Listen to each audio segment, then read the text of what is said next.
शोकाकुल बंधू आणि भगिनींनो, ज्या बालगंधर्व सभागृहामध्ये आदरणीय दादांना श्रद्धांजली वाहतोय,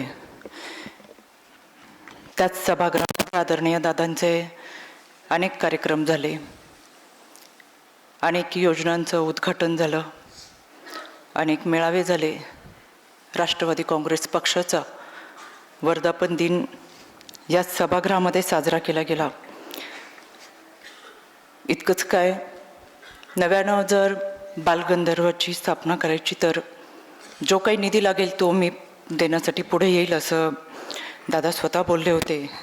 आज सभागृह तेच आहे, गर्दी तीच आहे, माणसं तीच आहेत, पण माणूस तो नाही आहे.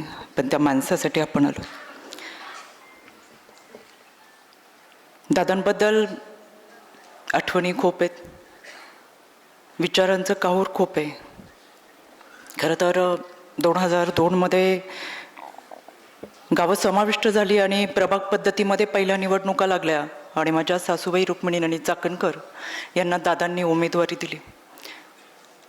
खूप मताधिक्याने आणि निवडून आल्या आणि 9वारी साडीतल्या महानगरपालिकेतल्या नगरसेविका वयाने ज्येष्ठ म्हणून दादा कायम तत्परतेने नाणींचं काम करत होत्या.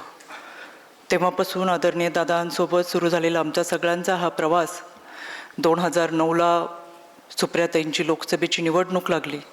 दादांनी सकाळी लवकर नाणींना फोन करून सांगितलं, तुम्ही सगळ्यांनी सुप्रियाचं काम करा आणि रुपाली तिचे बचत गट खूप आहेत, तिला बचत गटातल्या महिलांना काम करायला सांगा. खरं तर त्यावेळेस मी राजकारणात नव्हते, पण दादांनी सूचना दिल्या आणि आम्ही सगळे कामाला लागलो. खऱ्या अर्थानं त्यानंतर राजकारणाचा सुरू झालेला प्रवास, नंतर शहर अध्यक्ष, प्रदेश अध्यक्ष, आयोगाचे अध्यक्ष. ज्यावेळेस मी पहिल्यांदा मला आयोगाचं अध्यक्षपद दिलं, मी कुटुंबासह दादांना भेटायला गेले. त्यावेळेस दादा म्हणाले, रुपाली तुला आयोगाचं पद मिळाले, तुझ्याकडे कोणतीही तक्रार आली, मग ती व्यक्ती कोणती आहे बघू नको, माणूस कोणता आहे बघू नको, पक्ष बघू नको, तक्रारदार कोण आहे बघ आणि त्याचे प्रश्न सोडव.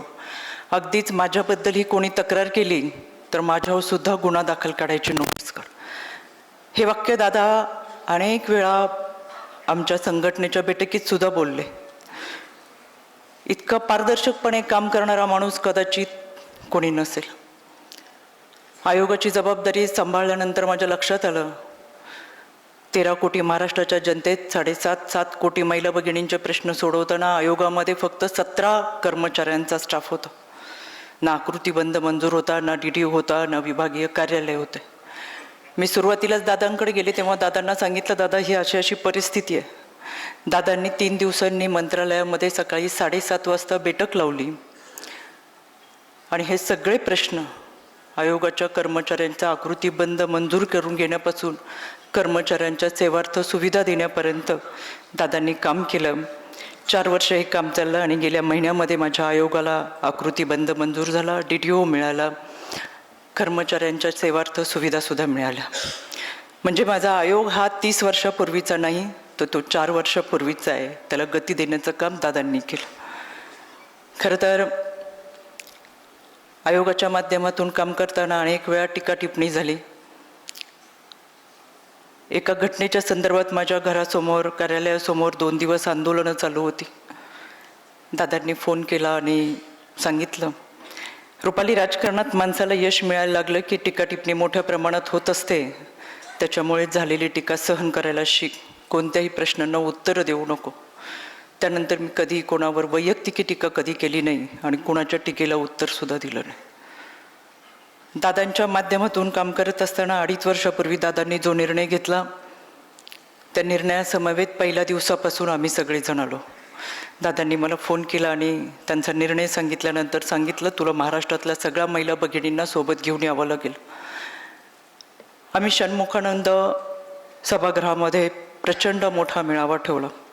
दादांना त्याची फारशी कल्पना नव्हती की कार्यक्रम कसा असेल, पण ज्यावेळेस ते कार्यक्रमाला उतरले त्यावेळेस महाराष्ट्राच्या कानाकोपऱ्यातल्या सर्व जाती धर्माच्या महिला भगिनी त्यांच्या वेशभूषेमध्ये दादांचं स्वागत करायला उभ्या राहिल्या होत्या.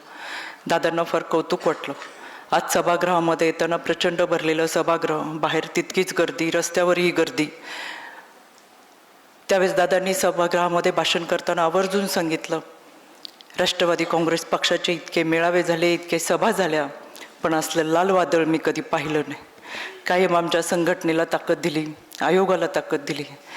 खरं तर आठवणी खूप आहेत. या आठवणी आपल्या सगळ्यांजवळ आहे, कारण की हा माणूस कामाचाच होता. सर्वसामान्यांमधला हा माणूस होता. काठेवाडीच्या रांगड्या मातीतून येऊन महाराष्ट्राच्या पटलावरती स्वतःचं अस्तित्व निर्माण करणारा हा माणूस होता. दादांचं निधन झालं आणि प्रत्येकाला आपल्या घरातला माणूस गेल्यासारखं वाटलं.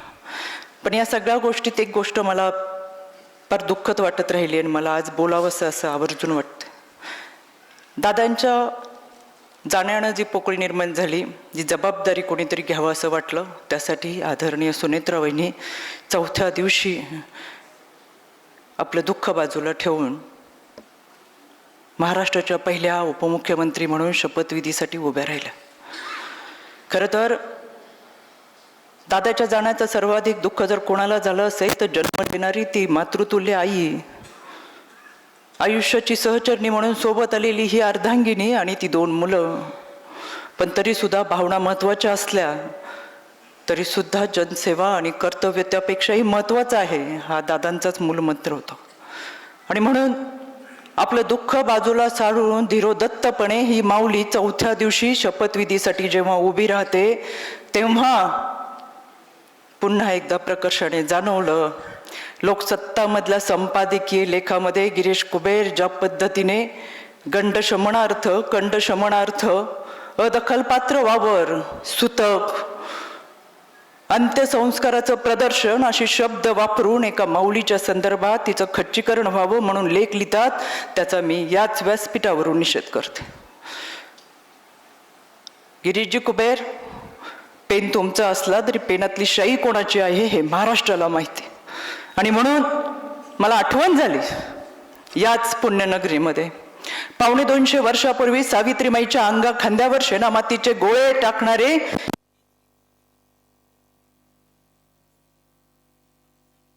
हा लढा आता प्रखर करावा लागेल. हा रस्ता वाटतो तितका सोपा नाही. हा केवळ सुनेत्रा वहिनींचा अपमान नाही, तर हजारो लाखो महिला भगिनी आहेत ज्यांच्या पती निधनानंतर त्या पुन्हा एकदा पदर कमरेला खोसून लेकरांना बरोबर घेऊन लढण्याचा प्रयत्न करतात. त्यांचं खच्चीकरण तुम्ही केलं. समाजामध्ये वावरणं या विकृतीच्या विरोधात लढावं लागेल. खरं तर तिचा सन्मान होणं, तिने जबाबदारी पेलय, तिला उभारी देणं, आम्ही तुझ्या पाठीशी आहोत हे सांगणं गरजेचं होतं. पण अत्यंत चुकीच्या पद्धतीने ही मानसिकता आपण दाखवली. त्याच्यामुळे आमच्या कोल्हापूरच्या हेरवडच्या ग्रामपंचायतीमधल्या महिलांचा निर्णय असेल, चांद्रयान यशस्वी झालं म्हणून जल्लोष करणारे आपण असतात.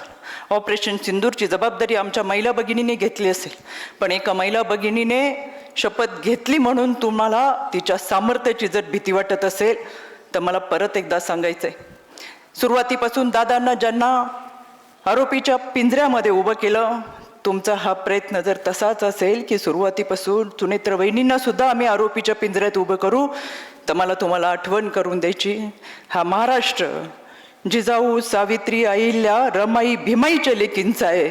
आणि म्हणून आमचा हा लढा प्रखर राहील. आम्ही वहिनींमध्ये दादांना पाहतोय. अखंड प्रवास करत असताना या माणसाने स्वतःसाठी कधी वेळ दिला नाही, स्वतःच्या आयुष्यासाठी कधी जगला नाही. महाराष्ट्राच्या कानाकोपऱ्यातून येणाऱ्या दिनदुबळ्यांसाठी हा माणूस झिजत राहिला. त्याचा सर्व प्रवास आपण सगळ्यांनी उघड्या डोळ्यांनी पाहिला.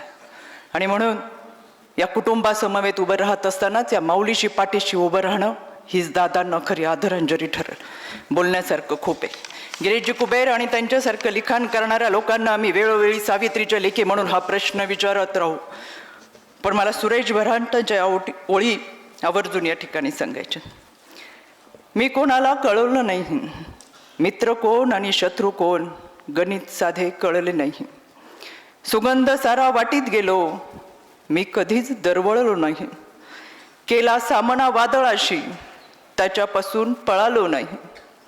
सामोरा गेलो संकटांना, त्यांना पाहून वळलो नाही. पचवून टाकले दुःख सारे, पचवून टाकले दुःख सारे, कधीच मी हळहळलो नाही. आले जीवनात सुख किती, कधीच मी हरवलो नाही. कधीच न सोडली कास सत्याची, कधीच न सोडली कास सत्याची, कधीच मी मळलो नाही. रुसून राहिले माझ्या जवळचे, मी कुणालाच कळवलो नाही. जाता जाता इतकंच सांगेल, दादाचा शेवटचा कॉल आज सकाळी ऐकला. माणसांच्या कामाची यादी बरोबर घेऊन माणसांमध्ये जाण्यासाठी, माणसांची कामं करण्यासाठी शेवटपर्यंत हा माणूस सांगत राहिला की आपल्याला सर्वसमावेशक लोकांचं काम करायचं आहे, सर्व जाती धर्माच्या लोकांचं काम करायचं आहे. शिवशाहू फुले आंबेडकरांच्या विचाराची पताका खांद्यावर घेतलेला हा माणूस राष्ट्रवादीच्या प्रत्येक कार्यकर्त्याला मला आवर्जून सांगायचं आहे, ही पताका आता आपल्या खांद्यावर घेऊन महाराष्ट्राच्या कानाकोपऱ्यापर्यंत दादांचा हा वसा आणि वारसा पोहोचवायचा आहे. आणि हीच खऱ्या अर्थाने दादांना श्रद्धांजली राहील. धन्यवाद.